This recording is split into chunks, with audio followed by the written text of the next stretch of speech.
आप जैसे एंटर करते हो तो यहाँ पे बोन्स रख रखे हैं, ठीक है, वो आप देख सकते हो। स्केलेटन्स रखे हैं, वो आप देख सकते हो। और अंदर कैडावर भी अवेलेबल है, अगर आप अंदर से भी कोई भी बोन लेके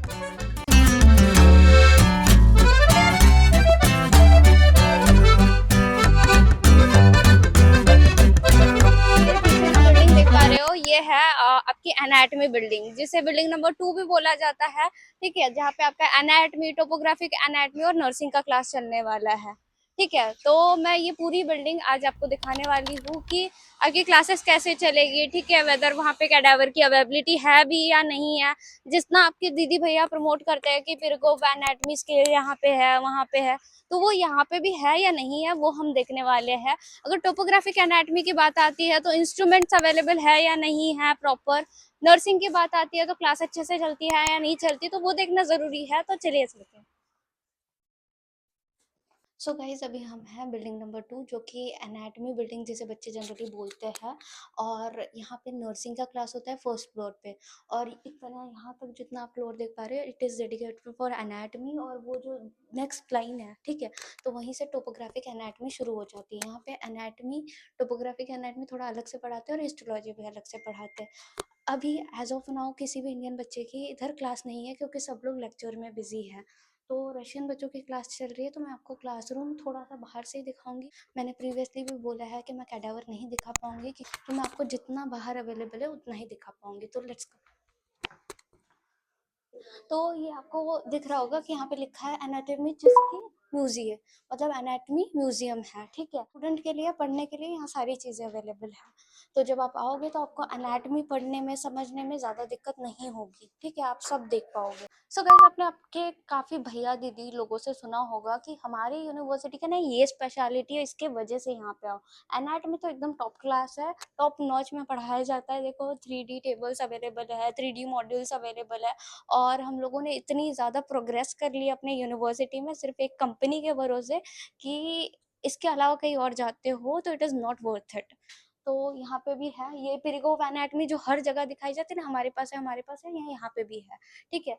ये आप ओपन कर सकते हो। इसमें बेसिकली क्या होता है, अगर आपको मसल पढ़ने हैं तो आप मसल सेलेक्ट करो, मसल्स दिख जाएंगे। आर्टरी पढ़नी है, आर्टरी सेलेक्ट करो, आर्टरी दिख जाएगी। तो आप कितना भी ये आपके जो कैडावर रख रखे हैं या अलग अलग ऑर्गन्स रख रखे हैं, इससे पढ़ लो, बट स्टिल ये आपके क्या होता है, हैंडी होता है, ठीक है। फोन में या आईपैड में आप कहीं पे भी डाउनलोड कर सकते हो, और उससे ना पढ़ना बहुत ज़्यादा ईजी हो जाता है, ठीक है। तो इसकी ज़रूरत आपको हमेशा पड़ती ही है। तो चलिए एक बार मैं ओवरव्यू दे देती हूँ। तो इधर भी कुछ 3D मॉडल्स रख रखे हैं ताकि आपके पढ़ने के लिए चीज़ें ईजी हो, उस हिसाब से यहाँ पे चीज़ें रख रखी हैं, ठीक है। तो ऐसा नहीं है कि कैडावर अगर ये रख रखा है तो कैडावर अवेलेबल नहीं, कैडावर भी अवेलेबल है। बट हम कोई भी चीज़ पढ़ते हैं ना, तो हम प्रैक्टिकली देखते हैं कि किसमें फाइब्रोमा है, किसमें नेक्रोसिस है, किसमें क्या हो रखा है, तो हमें थोड़ा ज़्यादा समझ में आता है, ठीक है। जैसे जैसे हमारी कॉन्सेप्ट क्लियर होता है तो हमें पढ़ने में भी मज़ा आते रहता है, हम प्रैक्टिकली देखते हैं। अगर लेट सपोज मैं किसी भी ऑर्गन से रिलेटेड कोई भी पैथोलॉजी पढ़ रही हूँ, और अगर मुझे वो देखने ही मिल रही है नहीं है, तो मैं कैसे समझ पाऊंगी कि वो क्या होता कैसे है, ठीक है। सिर्फ मुझे एक बता दिया जाएगा कि इसमें ये होता है, तो वो मुझे नहीं समझ आएगा। दैट्स वाई ये रशिया में रखे होते हैं, ठीक है। और ये आपके टीचर्स आपको पूरा प्रॉपर व्यू देते हैं। एक और सब्जेक्ट आपको अलग से यहाँ पे पढ़ा जाता है, दैट इज पैथोलॉजिकल एनाटॉमी। तो उसमें हम पैथोलॉजी पढ़ते हैं अलग अलग ऑर्गन्स की। यहाँ पे आपको दिख रहा होगा किडनी रख रखा है, ठीक है। तो ये किडनी की जो डिसीज है उसमें आपको पढ़ने को मिलेगा, ठीक है। उसमें क्या क्या होता है, ठीक है, किडनी।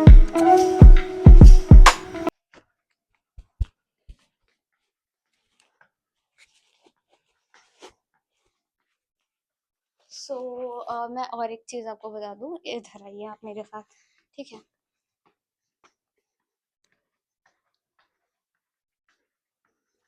कि यहाँ पे आपको ये जो टेबल दिख रही है ना, यहाँ पे आपको दिख रहा होगा जावदोशी कैफे द्रोह, ये लिखा हुआ है।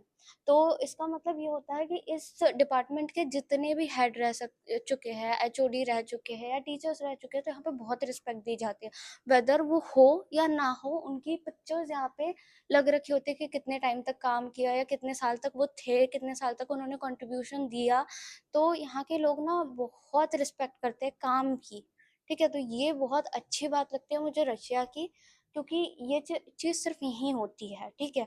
अदर भी कंट्रीज में होती होगी, बट दिस इज़ समथिंग, ये पहली ऐसी कंट्री है जिसको मैंने विज़िट किया, इसके अलावा मैं कहीं नहीं गई, तो मैं इसी की बात कर सकती हूँ अपनी कैपेसिटी में। और जो भी होता है ना, जितनी भी बैचेस आती है, उसकी फ़ोटोज़ ऐसे लगा देते हैं, तो बहुत ज़्यादा रिस्पेक्ट करते हैं। और मैंने हमेशा बोला है कि मैं ज़्यादा इनसाइट्स देना पसंद नहीं करती हूँ, तो उसका रीज़न मेरा बहुत सिंपल रहता है कि देखो, मैं 4th ईयर स्टूडेंट हूँ, मुझे भी इतना नॉलेज नहीं है, एक डॉक्टर जितना तो ऑब्वियसली नॉलेज नहीं है।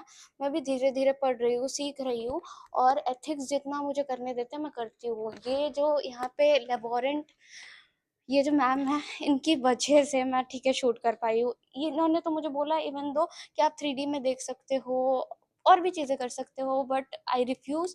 मैं बस जा रही थी इस कैबिनेट से, ठीक है, उन्होंने बोला कि नहीं हम की खोल रहे हैं, तो उनका दिल रखने के लिए मैंने ये पूरा आपको दिखा दिया। But I am so grateful कि हाँ, उन्होंने देखा कि मैं शूट कर रही हूँ। She came, she helped with everything, and मैं उसी के भरोसे आपको ये चीज़ दिखा पाई हूँ, बट आगे फर्दर ऑन मैं ये कंटिन्यू नहीं करूँगी। So that's be. तो ये आप जो देख रहे हो, ये इंफॉर्मेशन बोर्ड होती है, तो ये हर जगह अवेलेबल होती है, जिसमें आपका टाइम टेबल लगा होता है, जिसमें कोई भी नोटिस हो वो लगा होता है। अगर आपका एग्जाम है, तो कोई भी सब्जेक्ट का अगर एग्जाम है, तो उसका सिलेबस लगा होता है। अभी हम चलते सामने, वो जो आप देख पा रहे हो, वो लेबोरेंट का ऑफिस है, ठीक है। लेबोरेंट बेसिकली क्या करती है, आपको कोई भी आइडेंटिटी प्रूफ लेके, या उनको पता होता है कि आप इसी यूनिवर्सिटी के स्टूडेंट हो, क्योंकि नीचे ऑलरेडी चेकिंग होती है, तो वो आपको बोन दे देते हैं। जो भी आपका टॉपिक चल रहा है आप वो ले सकते हो, ठीक है। चाहे स्कैल्पल चल रहा हो, कोई भी चल रहा हो आपका टॉपिक, तो वो बोन पर्टिकुलर जाके ले सकते हो, या सारे बोन ले सकते हो, और विद इन गिवन टाइम आपको वापस देना पड़ता है। तो जैसे मैंने बताया, टोपोग्राफिक एनाटॉमी या ऑपरेटिव सर्जरी जिसे बोलते हैं, तो उसका ये छोटा सा काइंड ऑफ डिपार्टमेंट ही है, ठीक है। तो उसमें ये क्लासरूम्स है आपके, ठीक है। ये भी क्लासरूम, हाँ, ये भी क्लासरूम ही है, जहाँ पे आप देख सकते हो कि इंस्ट्रूमेंट्स रख रखे हैं। मैं अंदर नहीं जाऊंगी, क्योंकि कुछ भी मिसप्लेस हो गया तो it is, I am not someone की जो इसका रिस्पॉन्सिबिलिटी लेगा, ठीक है। यहाँ पे लेबोरेंट बैठते हैं, और आप जैसे इधर आते हो, जैसे चेयर से हम ऊपर आते हैं, तो ये टोपोग्राफिक एनाटॉमी, या जिसे हम ऑपरेटिव सर्जरी बोलते हैं, तो उसका यहाँ पे स्केड्यूल मेंशन है, ठीक है।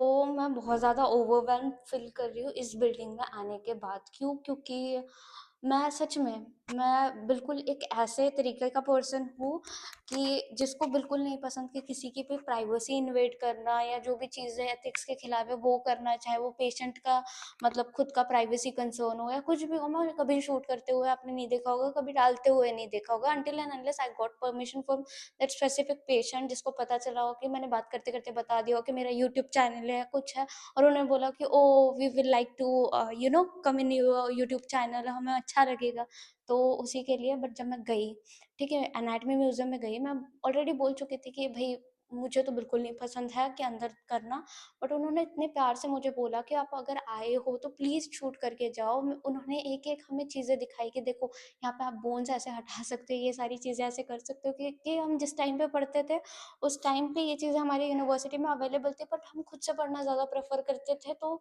उतना मुझे उस चीज़ का नॉलेज नहीं था। तो उन्होंने सारी चीज़ें करके दिखाई, इवन जो आपको 3D वो जो लाके दिखाते हैं, जैसे आप 3D विजुअल्स ले सकते हो, वो भी लाके दिए, बट आई रिफ्यूज्ड, क्योंकि मुझे सच में नहीं पसंद। मैं बहुत ज़्यादा, सच में बहुत ज़्यादा अच्छा फ़ील कर रही हूँ।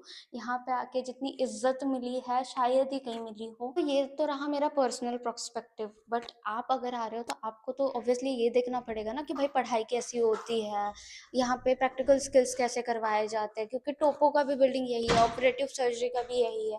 तो यहाँ पे ये दोनों ही चीज़ें बहुत बढ़िया से चलती है, क्योंकि ऑपरेटिव सर्जरी जब मैं आई थी तब क्लास चल रही थी ऑपरेटिव सर्जरी की भी, और एनाटॉमी भी की भी, ठीक है, रशियन बच्चों के, तो उसमें भी इतना अच्छा करा रहे थे, तो इंडियन स्टूडेंट के लिए भी उतना ही अच्छा होता है, ठीक है। और रही बात कैडावर की, वो भी अवेलेबल है। रही बात म्यूजियम की, जो हर यूनिवर्सिटी में दिखाया जाता है, उसकी भी अवेलेबिलिटी है।